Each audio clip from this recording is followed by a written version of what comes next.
Why did the room go quiet the moment the door opened?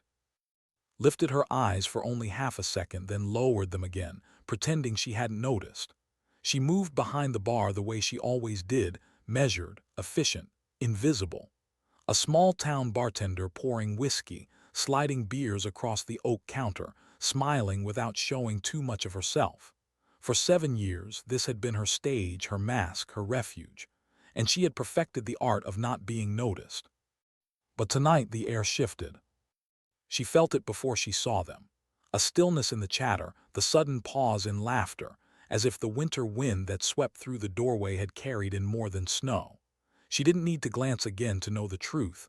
Soldiers had just walked in. Not the weekend hunters in camouflage jackets. Not the veterans who sometimes came in with their caps and stories. No, these men moved differently. They carried themselves with an ease that only years of training carved into bone. The Navy SEALs. Her hand faltered only for the briefest moment as she wiped down a glass. No one would notice. No one ever noticed. That was the point.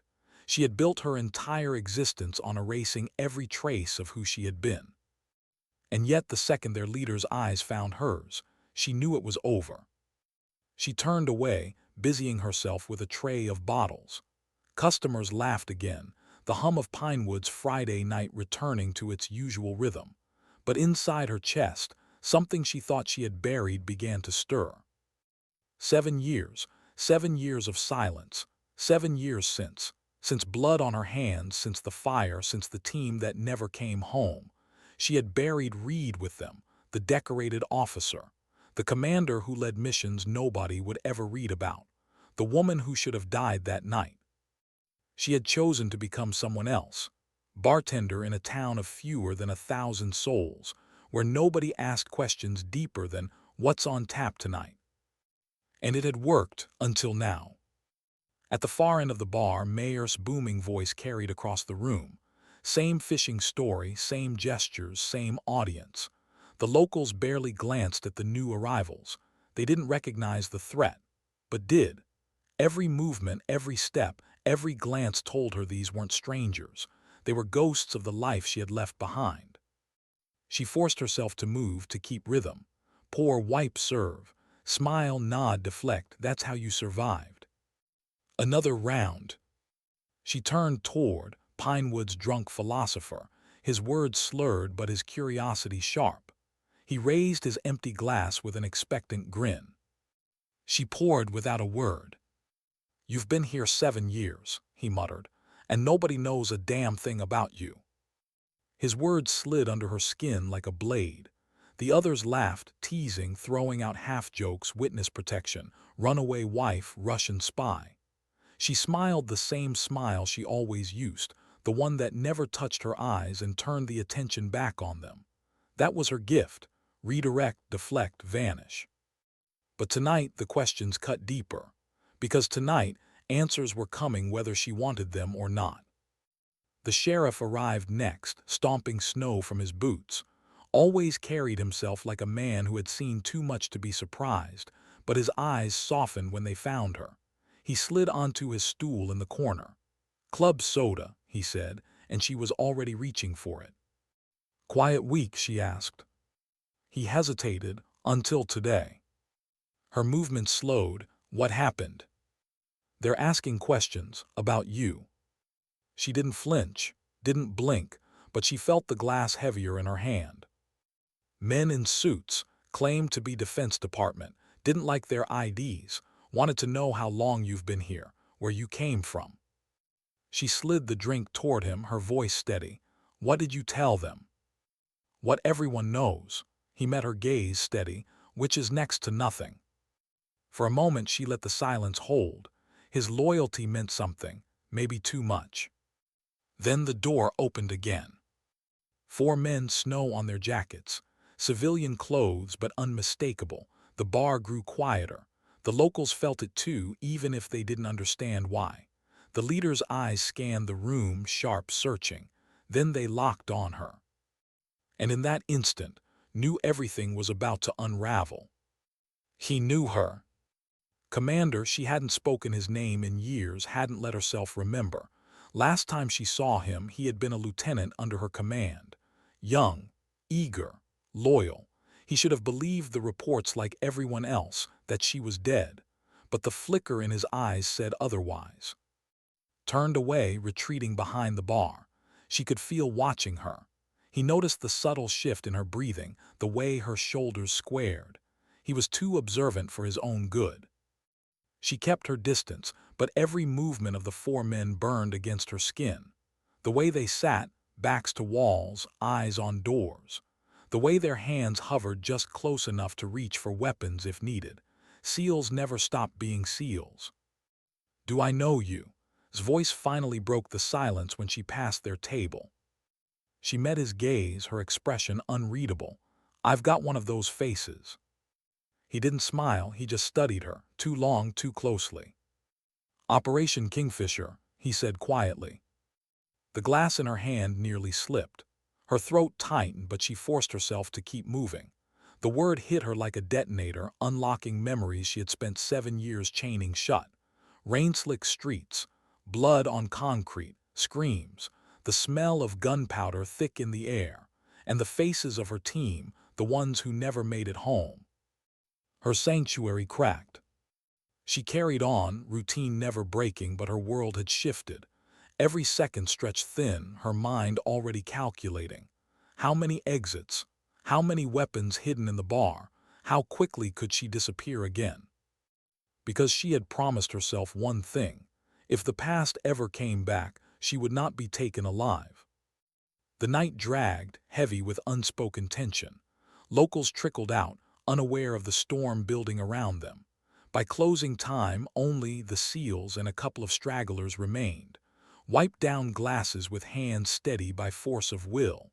But her thoughts were anything but steady. She felt them closing in. And then approached the bar, alone. "Reed died in," he said softly. "I was at the memorial, full honors. Secretary of the Navy spoke. You were gone." She didn't look up. "You've mistaken me for someone else." His voice didn't waver. "The woman I knew had a scar, crescent-shaped, right shoulder blade, from shrapnel in Kabul 2014. I was there when it happened." Her eyes flicked to the back door. Instinct calculating distance, cover, escape. "They're coming for you," pressed, his voice low. "Whatever you found in there tying up loose ends. Everyone from that mission is dead, except me. And now, apparently, you."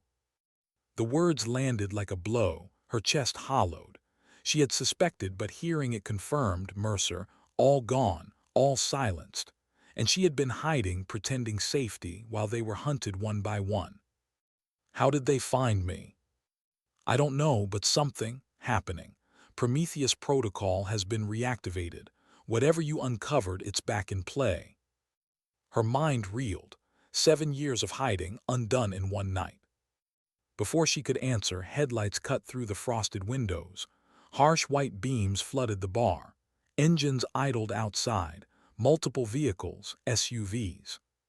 His hand twitched toward his jacket. "What do you want to do?" And in that moment, she stopped being. She straightened, shoulders squared, chin lifted.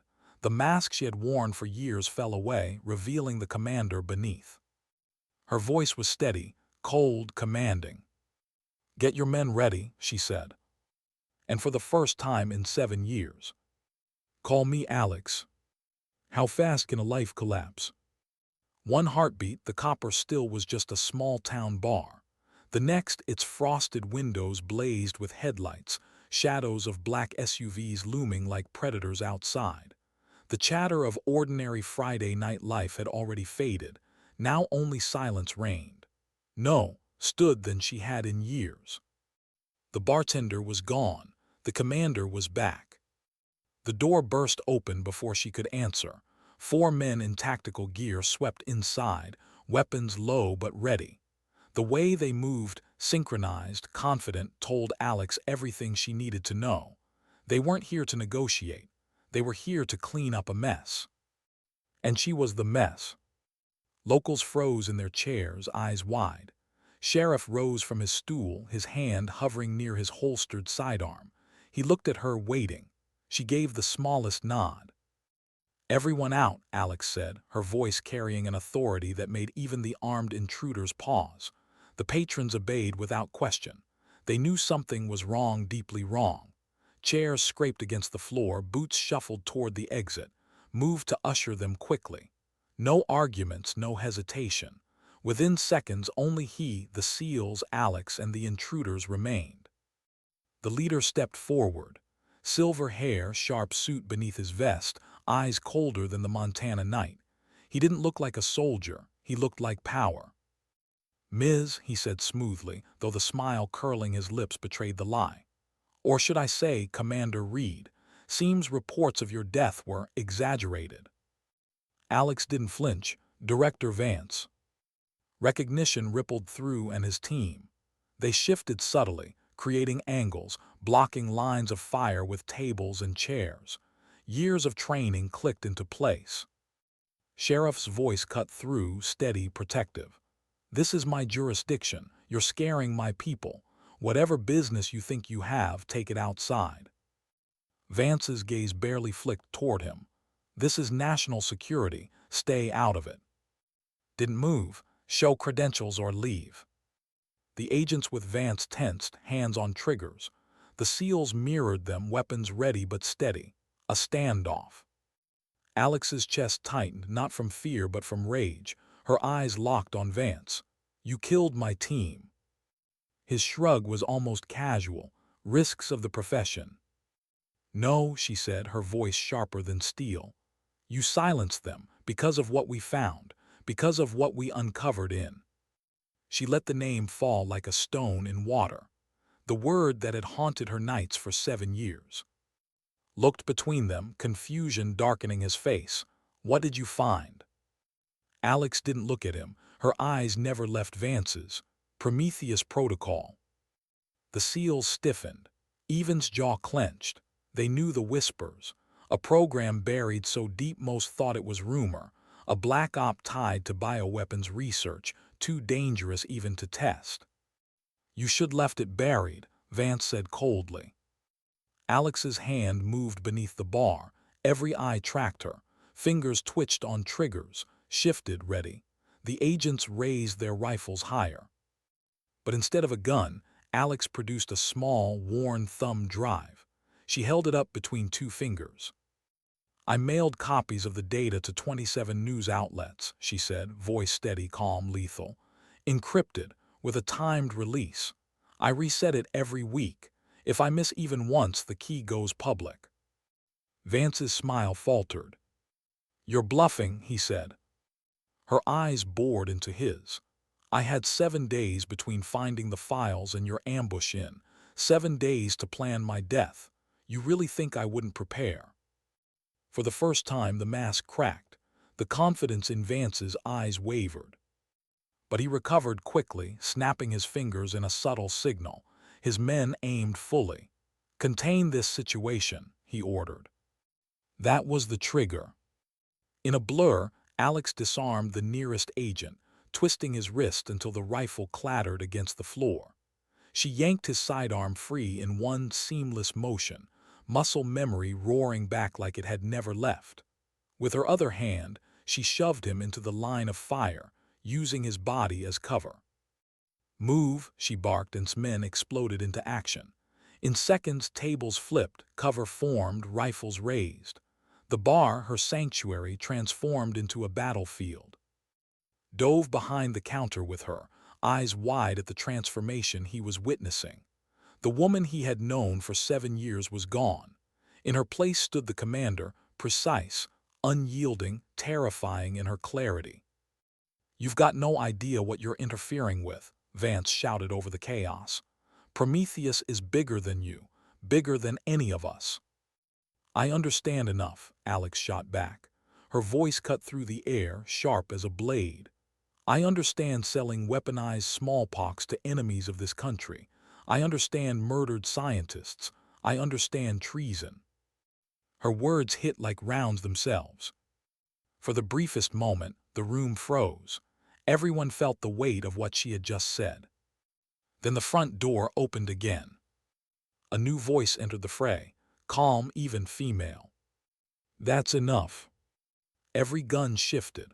A woman in a dark suit stood framed in the doorway, flanked by FBI agents in windbreakers. Her badge glinted in the harsh light. "Assistant Director, FBI," she announced. "Director Vance, you're wanted in Washington, immediately." Vance's face hardened, rage barely concealed. "This is intelligence, not bureau. You have no—" "When it involves treason, it's ours," snapped back. "We've been tracking your financial accounts for months. Offshore. Dirty money. Commander Reed's files were the missing piece." Alex froze. "You knew I was alive." His eyes softened slightly. "We suspected. The inconsistencies in never added up." The weight of it all pressed down on Alex. The FBI had been circling, watching, waiting. She had survived by becoming invisible, and still they had found her shadow.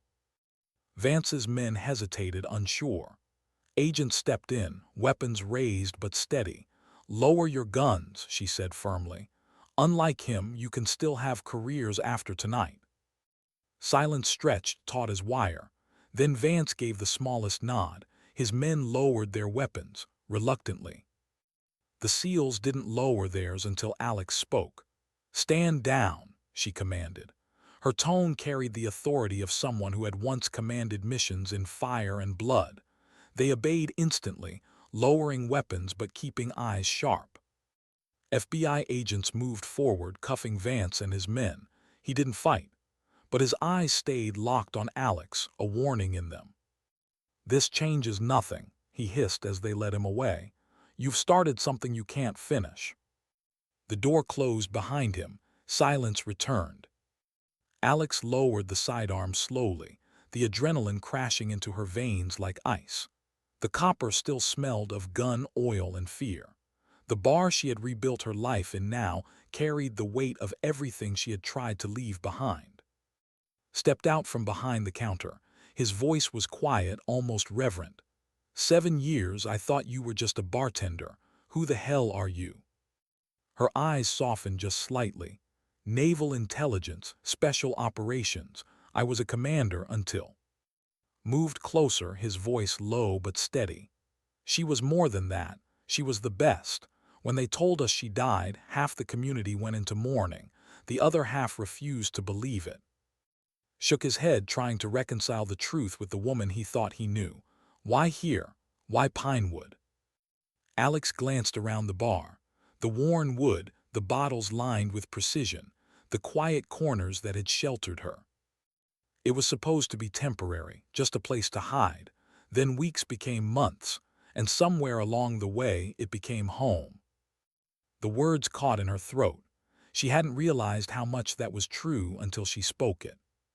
But now home was no longer safe. The FBI agents were still stationed at the door, giving orders quietly, but her eyes kept finding Alex. "Commander Reed," said finally, stepping forward. "We'll need your testimony. Prometheus wasn't just Vance. It runs deeper. We need everything you know." Alex felt her body tighten, the weight of 7 years pressing down again. She had survived by disappearing. Now the world was asking her to step back into the light. Her gaze lingered on his steady eyes, his quiet loyalty. On the SEALs, men who would follow her into hell without hesitation. On the bar, her fragile sanctuary. Her past and present colliding. And deep down, she knew one thing. Hiding was over. How do you return from the dead? The question echoed through Reed's mind as she sat in the austere hearing room in Washington, D.C. The walls were bare, the lighting harsh, and a row of admirals sat across from her, their uniforms immaculate, their eyes fixed on her like judges at a trial. She wore her own uniform again for the first time in 7 years. The dark navy fabric felt heavy against her skin. The silver insignia of a commander gleamed on her chest. She had thought she would never wear it again. When she buried Reed, she buried everything that came with her. And yet here she was. "Commander Reed," Admiral began, his voice deliberate, heavy with the weight of authority. "For the record, please explain why you chose to remain officially deceased for 7 years, rather than report through proper channels." Alex's spine was straight, her voice steady though inside she could feel the ghosts pressing close. "Because I couldn't trust anyone," she said simply. "The ambush that killed my team wasn't random. It was orchestrated. Prometheus ran deeper than anyone knew. If I had surfaced, I would have been silenced before I could speak." She gestured toward the screens lining the walls. Files scrolled across them, financial records, intercepted communications, photographs of clandestine meetings. 7 years of evidence. 7 years of paranoia, collected and protected with her life. These documents show deputy directors of intelligence, assistant secretaries of defense, and several senior officers. The conspiracy wasn't theoretical. It was institutional. Prometheus wasn't just a program, it was a business. $1 billion trade in biological research sold to foreign powers. The admirals exchanged glances, their faces grave. "And your," Admiral Winters asked, "explain it." "A secure server with instructions to release files to 27 news outlets if I failed to input a code every 7 days. The encryption key released 1 week after. It ensured my silence would not bury the truth." The room was silent. The weight of her words hung heavy, undeniable. "Commander," Admiral finally said, leaning forward, "your actions, while unconventional, may have preserved national security, but they also destabilized trust. In your assessment, what was the ultimate objective of the Prometheus Protocol?" Alex didn't hesitate. Money, pure and simple. The research being sold would advance foreign weapons programs by decades. In return, accounts tied to American officials swelled with billions. Treason, wrapped in national security rhetoric. For hours the questions continued. She answered each with precision. Clear, direct, every sentence a blade cutting through years of silence. When it was over, the admirals rose to their feet, a rare gesture. "Your country owes you a debt it cannot repay," said quietly. "You preserved lives even as you sacrificed your own." But as she walked out of the room, didn't feel victorious. She felt empty. For 7 years her purpose had been survival, protecting the files, maintaining the staying invisible. That purpose had consumed her. Now, with Prometheus exposed, with Vance in custody, the burden had lifted. And she had no idea who she was without it. Outside, the world pressed in. Reporters crowded the steps of the building, microphones thrust forward, cameras flashing. The story of the resurrected commander was already spreading like wildfire. "How does it feel to come back from the dead?" one shouted. "Were you living under an assumed identity?" another demanded. "Will you return to active duty?" Alex raised a hand and the crowd fell quiet. Her voice was calm, but it carried. "I have no comment on the proceedings. As for my status, that is still being determined." But her eyes weren't on the cameras. They were on a man standing at the edge of the crowd, in a small-town sheriff's uniform. Out of place in this city of power and shadows, yet somehow more solid than all of it. He had flown in to testify about Vance's intrusion into Pinewood. But Alex knew the truth. He was here because he couldn't let her face this alone. Their eyes met across the chaos, and for the first time in days she felt something anchor her. Later that evening, in a quiet Georgetown restaurant, Alex sat with, and no uniforms, no microphones, just 4 people bound by secrets too heavy for most of the world to bear. "The Navy wants you back," said, swirling her glass of wine. "Full reinstatement, promotion to captain likely within a year. You'd have your choice of assignments." Alex raised an eyebrow. "And if I don't want that?" "Then honorable discharge," said. "Full benefits, 7 years of back pay, and a hefty bonus from the intelligence community for exposing the conspiracy." Alex leaned back in her chair, letting the words sink in. The offers meant little. What she wanted couldn't be handed out in a hearing or signed in a contract. Was quiet, watching her. Of everyone at the table, he was the only one who had known, the quiet bartender who never spoke of her past. He was trying to reconcile that woman with the commander in front of him. Finally, Alex broke the silence. "I need time to think." "Of course," said, "but not too long. Your story will break tomorrow. You'll be a hero, and heroes don't get to disappear." The words hit harder than any bullet, because Alex knew they were true. When the night ended and she returned to her hotel room, she stared at herself in the mirror. The uniform hung in the closet. The bar clothes she had worn in Pinewood sat folded on the chair. 2 lives, 2 women, Reed and... Which one was real? Which one deserved to live? She lay awake until dawn, her thoughts circling like vultures. She had lived in shadows so long, it felt unnatural to stand in the light. And yet, she couldn't deny the truth. Prometheus wasn't finished. Exposing it was just the beginning.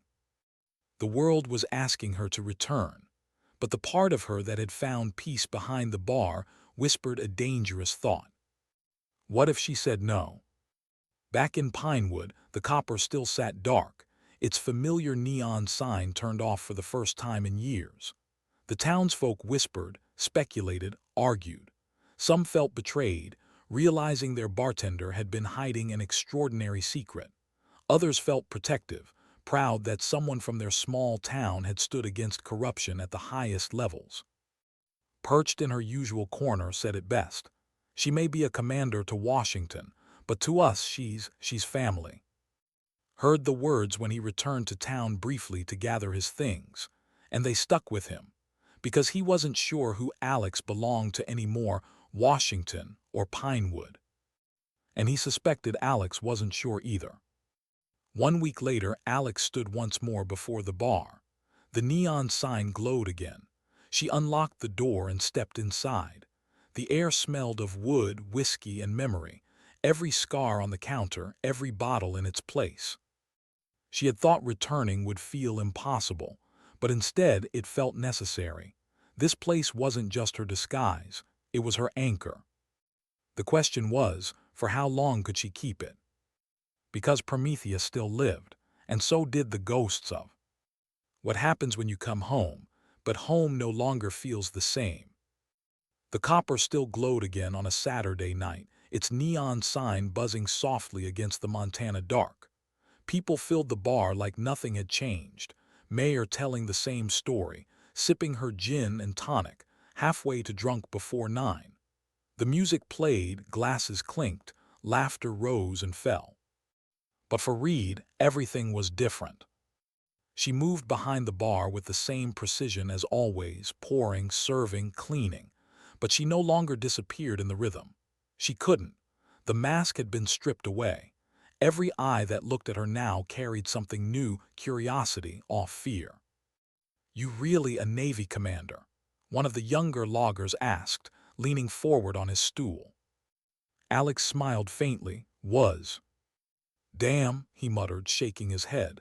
"And all this time you were right here." Others echoed the sentiment. Some teased lightly, trying to pull the old back out.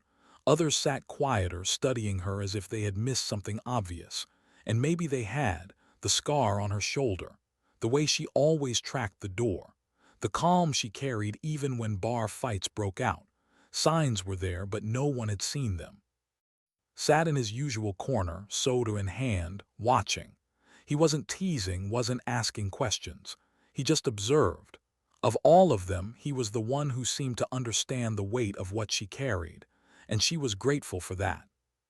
Still, she felt exposed in a way she hadn't in years. She used to find peace in anonymity. Now, she couldn't hide if she tried. The night wore on, familiar and strange all at once, and his men had stopped by too, blending awkwardly with the locals. Introductions were made, stories traded, barriers softened.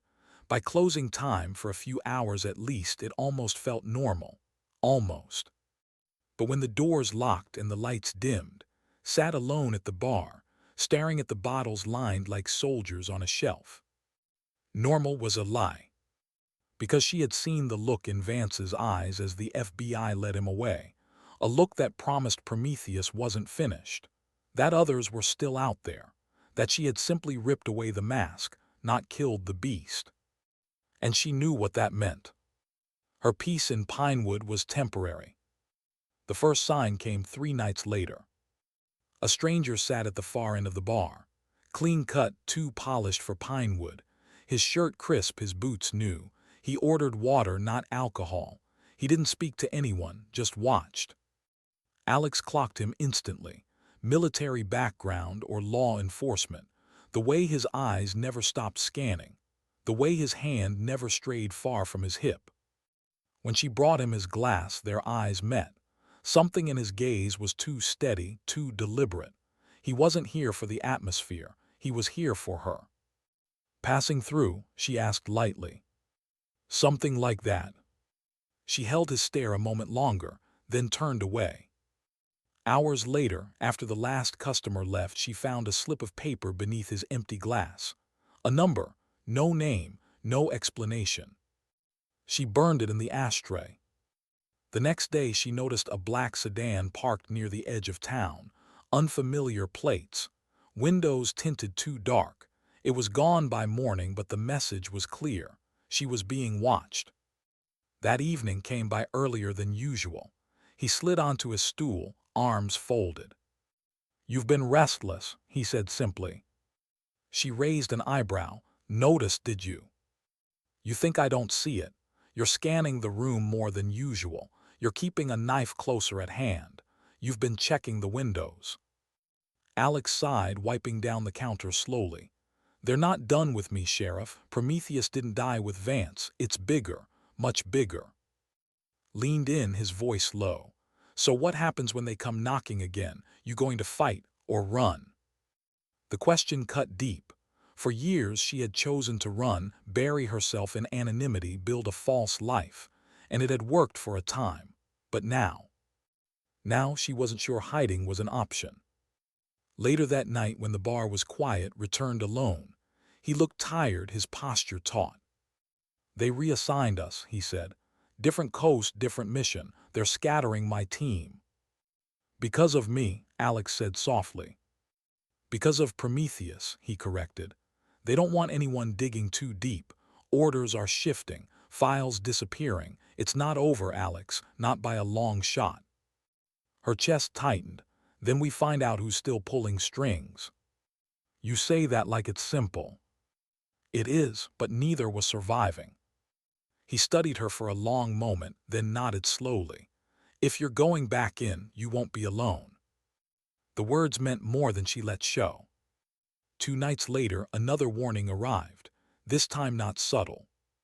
The copper still's back door splintered under the force of a boot. Alex had already felt the wrongness in the air, already reached for the pistol she kept hidden beneath the counter. 3 masked men poured in, moving with practiced speed. Not drunk troublemakers, not locals, professionals. "Target secure," one muttered into his comm. Alex didn't hesitate. Years of muscle memory surged back. The first man went down with a shot to the leg before he even cleared the doorway. The second swung his weapon toward her, but she had already moved, sliding behind the bar for cover, firing again. Glass exploded, whiskey spilling across the floor. Burst through the front, sidearm drawn, eyes wide at the chaos. Without hesitation, he fired, dropping the third assailant before he could flank Alex. Silence, 3 bodies on the ground, 1 groaning in pain, 2 unconscious. Alex's pulse hammered. She had sworn never to bring violence into this place. And yet here it was, staining the wood, breaking the illusion of safety she had built. His voice was tight. "They came for you." She nodded once. "Prometheus knows I'm alive. They're cleaning house again." She looked down at the groaning man, mask half torn away. His eyes burned with desperation. Not loyalty, fear. "Who sent you?" she demanded, kneeling over him. He spat blood and shook his head. "You don't want to know." Alex pressed the barrel of her gun gently against his temple. "Try me." His breath came fast, shallow. "It's bigger than Vance. He wasn't the head, just one branch. Prometheus is still running, and now they know you're the threat." She pulled back the gun. His words chilled her more than the Montana winter outside. because she understood now. Hadn't been the end, it had been the beginning. And she was about to be pulled into the fight all over again. When dawn broke, Alex stood outside the bar, watching the sunrise paint the snow in shades of gold. Her sanctuary was compromised, her peace gone. She had two choices: run again or confront the storm. But deep down, she knew there was only one path forward. Sometimes dignity doesn't hide, it stands. And Reed was done hiding. How do you say goodbye to a life you never planned to have? Reed stood in the copper still at dawn, staring at the wreckage left behind. Shattered glass glittered across the floor. Whiskey soaked into the wood, sharp and bitter in the air. 3 bullet holes the wall behind the bar, ugly reminders that her sanctuary had been breached. She had promised herself this place would stay untouched by the shadows of her past, but the shadows had found her anyway. Sheriff leaned against the counter, arms crossed, his expression tight. He had stayed all night, overseeing the FBI team that swept in after her frantic call. The attackers had been hauled out in handcuffs. Evidence, reports written, but none of it mattered. The truth was simple: Pinewood wasn't safe anymore. "You can't stay here," said quietly. Alex turned toward him, exhaustion heavy in her eyes. "You think I don't know that?" "I think you're fighting yourself," he said. "Half of you wants to dig in and protect this place. The other half knows it'll only bring more danger." She looked away. He wasn't wrong. For 7 years she had built a life out of scraps. A bartender, a listener, a friend to people who never demanded more than she could give. It wasn't glamorous, but it was hers. And now she had to abandon it because the war she thought she'd left behind had followed her to this quiet town. His voice softened. "What happens if you leave? You ever coming back?" She hesitated, the answer caught in her throat. "I don't know." And that was the truth. By mid-afternoon, Pinewood buzzed with rumors. Word of the attack spread fast. Some said it was a robbery gone wrong. Others whispered it was connected to her hidden past. Every explanation carried fear. Mayor stopped by, trying to offer support. "We'll help fix the damage," he insisted. "This place matters to people." She smiled faintly at the name. The woman she had invented, the woman who wasn't real, yet to these people mattered more than the commander she used to be. That cut deeper than she expected. When arrived for her evening gin and tonic, she sat silently for a long moment watching Alex. Then she raised her glass in a quiet toast. "Whatever you do, don't let them erase you," she said. "Invisible women deserve to be seen on their own terms." The words lingered long after left. That night returned. He didn't bother with small talk. "You can't stay here," he said bluntly. "They won't stop. Vance was a piece of Prometheus, not the core. If you're still standing, they'll keep sending people until you're not." Alex bristled. "You think I don't know that?" "I think you need to decide who you are," he said. "A bartender clinging to a false life, or the commander who can end this for good." The words stung, but not because they were cruel, because they were true. For years she had chosen the easy lie, pretending she could just fade into obscurity. But every step since had led her back here to this moment. Hiding wasn't peace. It was postponement. She stared at him for a long moment, then finally asked, "What do you know about where Prometheus is operating now?" His jaw tightened. "Enough to know they've restructured. New leaders, different fronts, but the core operation, it's still alive and dangerous." "Then we find it," Alex said. Her voice had that old edge again, the voice of command. She spent the next day preparing. The bar closed early.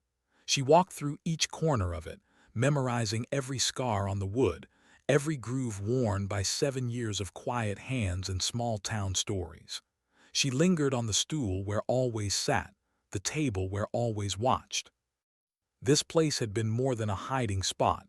It had been a second chance. Proof she could live without blood on her hands. Proof she could belong somewhere. And yet, the moment she saw those SUVs outside the window, The moment said her real name. She knew it was temporary. As the sun dipped behind the pines, walked in. He stopped when he saw the packed duffel at her feet. "So it's decided," he said softly. She nodded. "It's the only way." He studied her, his expression unreadable. "And what happens to Pinewood while you're gone?" "I was hoping you'd watch over it," she said quietly. His eyes softened, though his voice stayed firm. "I've been watching over it for years, but don't expect me to forgive you if you don't come back." The words lodged in her chest. She swallowed hard. "I'll try."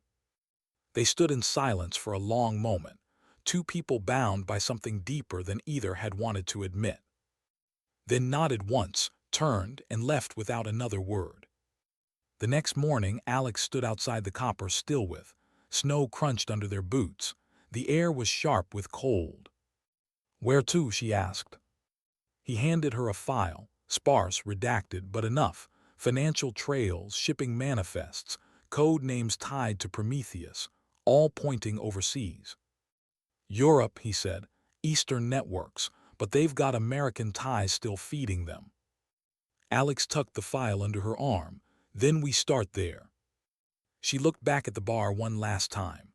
The worn wood, the glowing sign, the home she had built, now just another chapter in a book she couldn't close. "Goodbye," she whispered to herself. And with that, she turned away.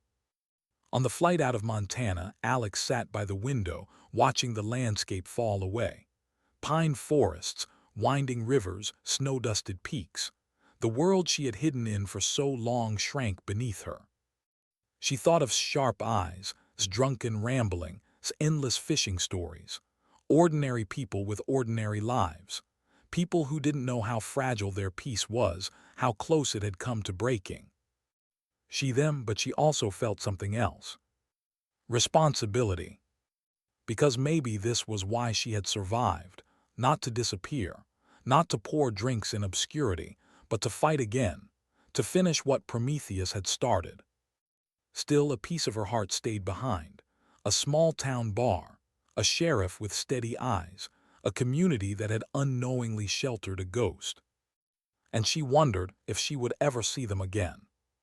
When the plane touched down, leaned across the aisle. "You sure about this?"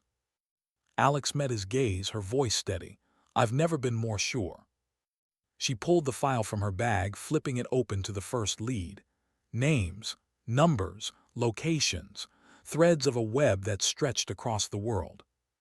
Prometheus had thought she was gone. Now they would learn the truth. The bartender was dead.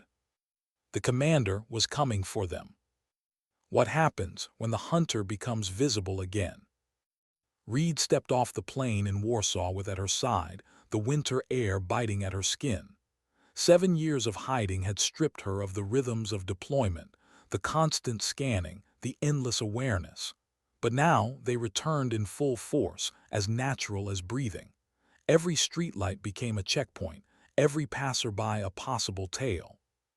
The file in her hand carried thin leads, financial transfers traced to shell companies, all pointing here. Eastern Europe, a place where corruption was currency and shadows carried more weight than governments. Adjusted the strap of his duffel. "Contacts say Prometheus has a hub here, arms deals, research leaks, not frontline but important." "Important enough to follow," Alex said. Her eyes scanned the crowd streaming through the terminal. Families, businessmen, students. None of them knew they were brushing past a woman who had been declared dead by her own country. Or that she was here to tear down a monster. Back in Pinewood, Sheriff sat at the copper still long after closing, staring at the empty behind the counter. The locals had tried to move on, but her absence was everywhere. Complained the drinks didn't taste the same. Said the silence was heavier without its quiet presence. Mayor filled the air with louder stories, as if noise could replace the woman who had listened without judgment for 7 years. Listened to all of it, but what he felt most was the absence of her watchful eyes, the way she had made him believe the town was safer just by standing behind the bar. Now, He wondered if she had ever truly believed that safety herself. Warsaw at night was a city of contrasts. Bright neon signs lit crowded streets, while just a few blocks away, abandoned buildings crumbled into shadow.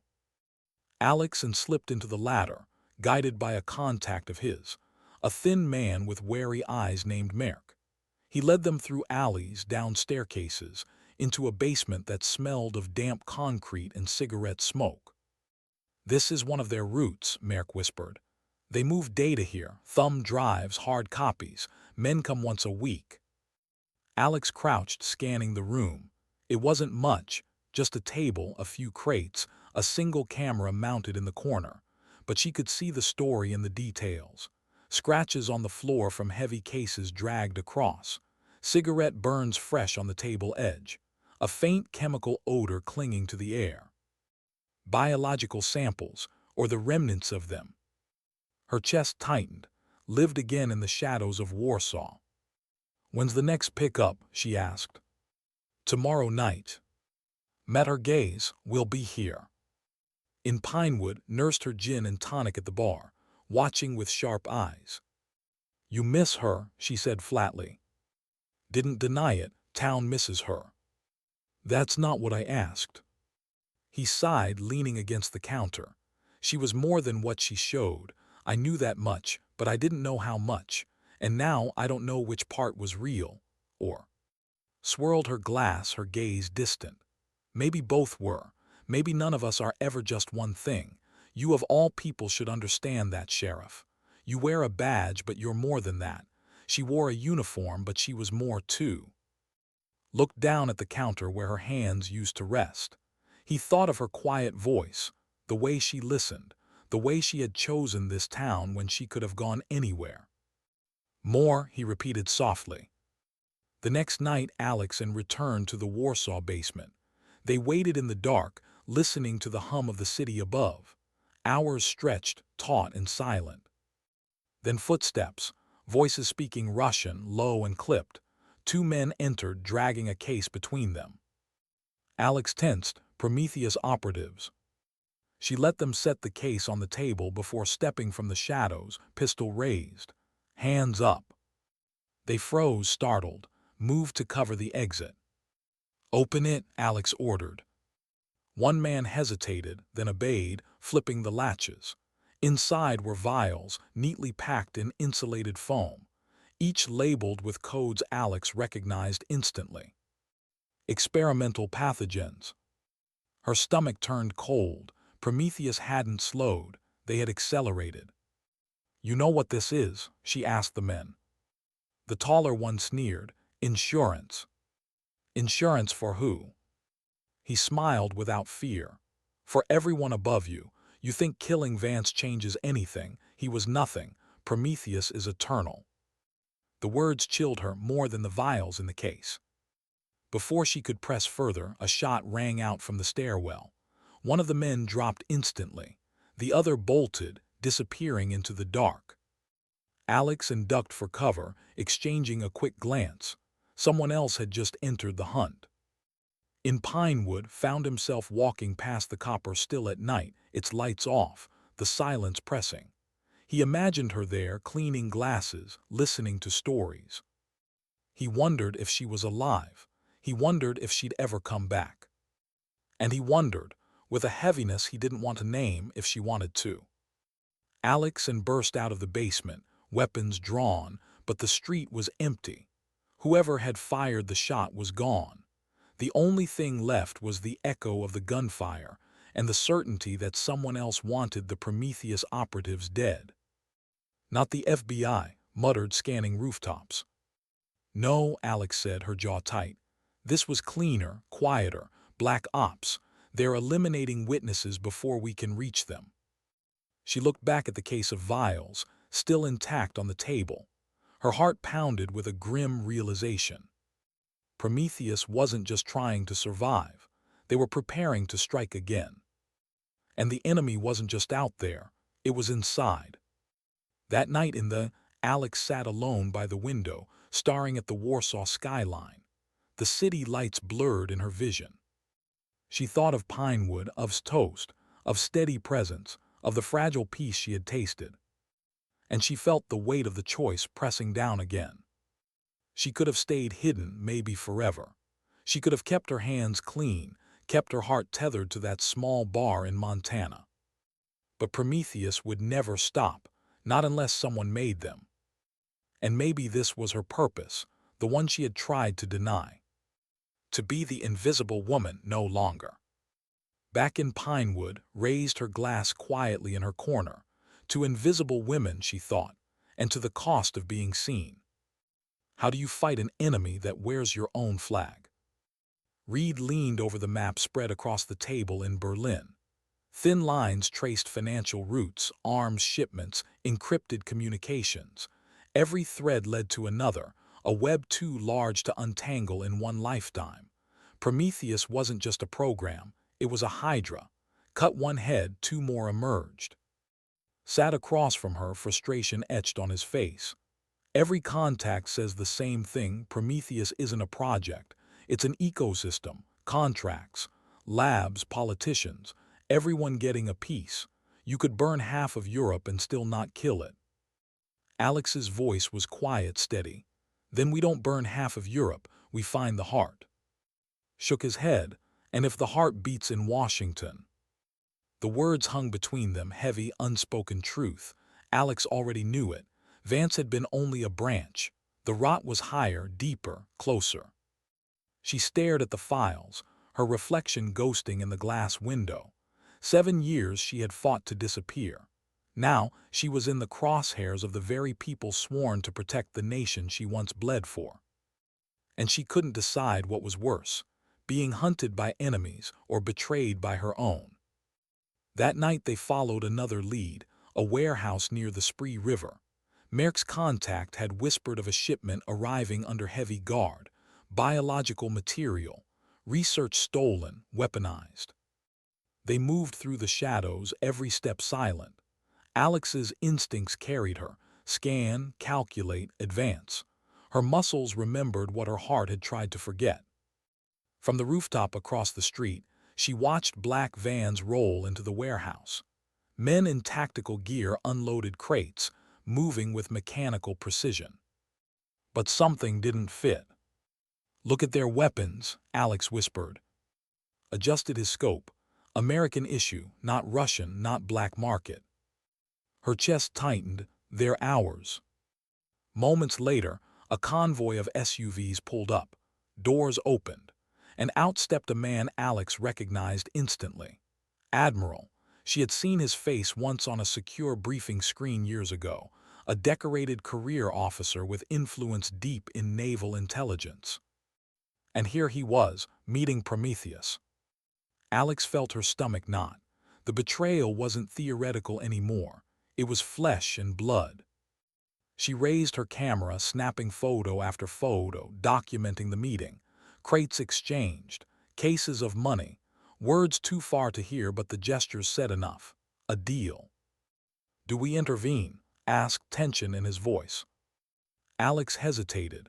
Her finger hovered over the trigger of her rifle. One shot and she could end. One shot and she could prove Prometheus had reached the top. But one shot and she'd never make it out alive. Her chest ached with the weight of the decision. Finally she lowered the rifle. "Not yet, we need the network, not just the man." Exhaled, tension easing.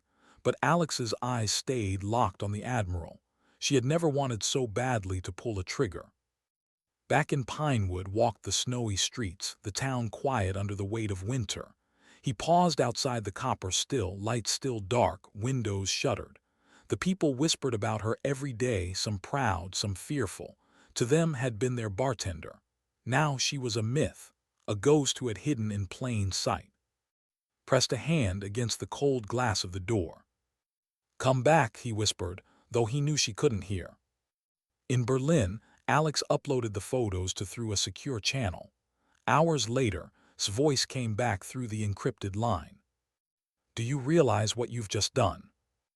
"I realize is compromised," Alex said. "You have your evidence." His voice was tense, clipped. "Evidence isn't enough. You've just accused a sitting admiral of treason. Do you know what kind of firestorm that creates? Half the Pentagon will circle the wagons. Then burn the wagons, Alex snapped. Silence on the line, then's voice softer. You've changed, Commander, or maybe you've just stopped pretending. Alex closed her eyes, leaning back in the chair. She thought of Pinewood, of the quiet evenings pouring drinks, of snowing smile, steady presence. She thought of the life that might have been enough if the world had let it.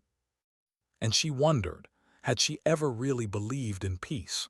Or had she always been waiting for the fight to find her again? 2 nights later, the fight came. The door shattered under the weight of an explosive charge. Alex barely had time to grab her rifle before armed men poured in, suppressors hissing. The first fell to her shot before he cleared the doorway, took the second with a knife, silent and brutal. But they kept coming, well-trained, well-funded, not mercenaries, professionals. They weren't here to capture, they were here to erase. "Move," Alex shouted, firing in controlled bursts as they retreated through the back. Bullets shredded the plaster, glass exploding around them. They burst into the alley, snow crunching under their boots as they sprinted for cover. A van screeched into view, headlights blinding. For a moment, Alex thought it was another hit squad. But the side door slid open and Merrick's voice barked, "Inside now." They dove in, the van speeding away as rounds ricocheted off its frame. Slammed the door shut, breathing hard. They knew where we were. Alex's chest heaved, which means someone fed them our location. The truth settled like ice. Someone inside's circle had betrayed them. Prometheus wasn't just surviving, it was watching them, every move, every step. And Alex knew then, this wasn't a war she could fight in shadows. Prometheus had grown too large for that. It would take fire. Later, in the dim light of the van, turned to her. "Alex, how far are you willing to go?" Her eyes burned in the dark, the weight of years pressing against her chest. "As far as it takes." And though her voice was steady, a whisper deep inside her wondered if she was ready to pay the cost. Back in Pinewood, sat at her corner table, eyes sharp as ever. She watched the townsfolk argue about. Some said she was a hero, others said she had lied to them all. Said nothing, she simply raised her glass. "To invisible women," she whispered, "and the burdens they carry." The words were quiet, but in her heart she knew Reed was carrying the weight of a world determined to crush her. And one day soon, the fight would come home again. What is the price of truth? Reed asked herself that as she stared across the long oak table in a secure NATO facility somewhere outside Brussels.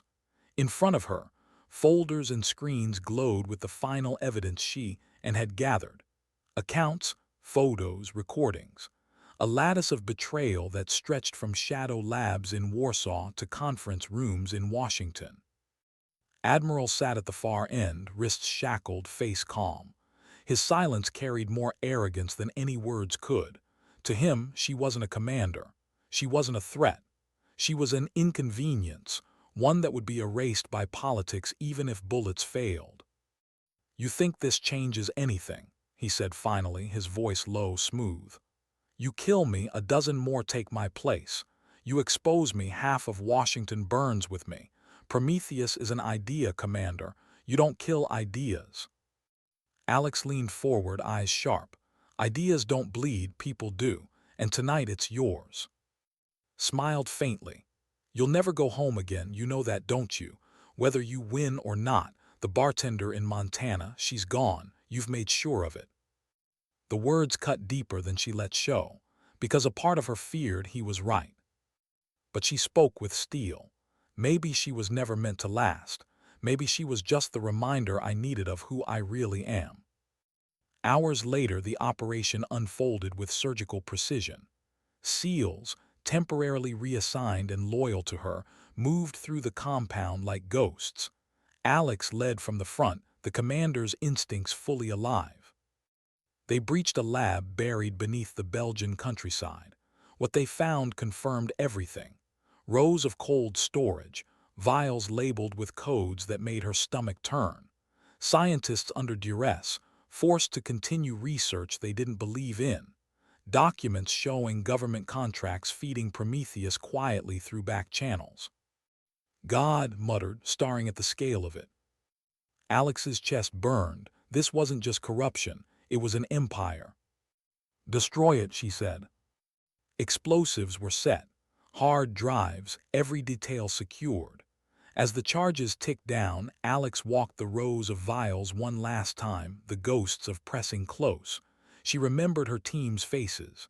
She remembered what was stolen from them. And when the fire tore through the lab minutes later, she let herself feel it. Not triumph, not peace, but something. Release. But Prometheus wasn't gone, not fully. 2 days later, in a secure debriefing in Washington's face was grim. You've gutted their infrastructure. You've exposed their leaders. But you're right, others will step in. You can't kill an idea. Alex nodded. She already knew.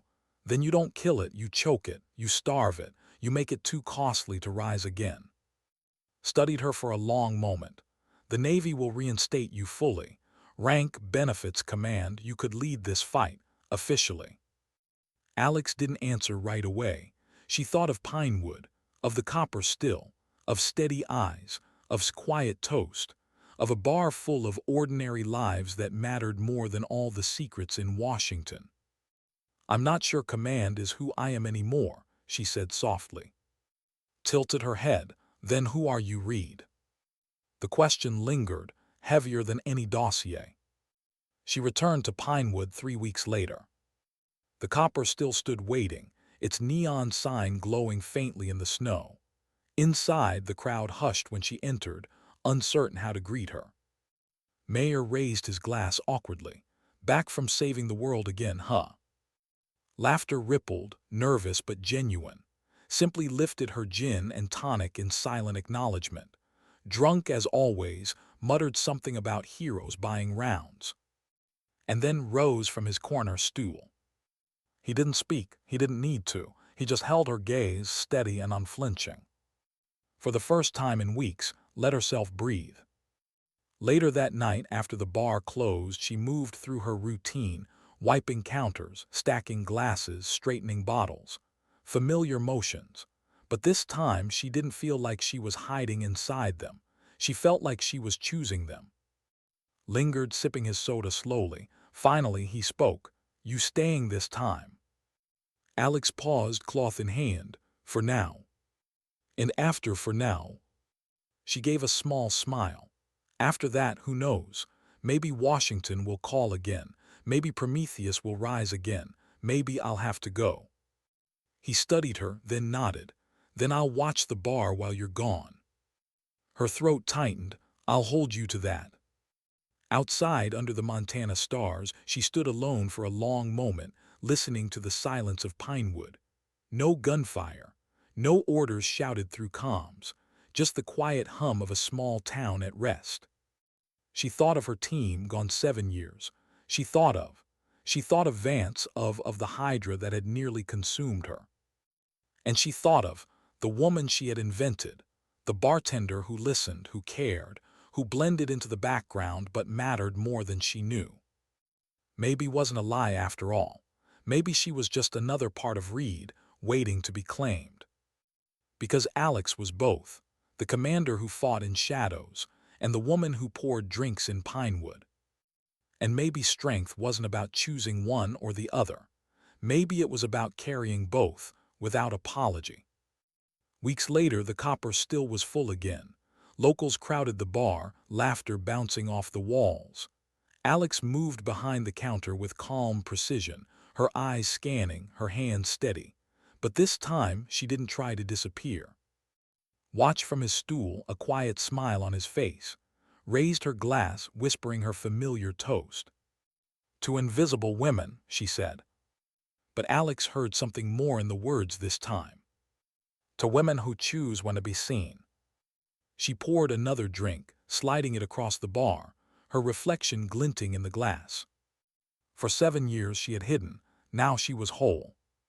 She was Reed, she was both, and she was enough. And sometimes dignity doesn't speak. It simply acts.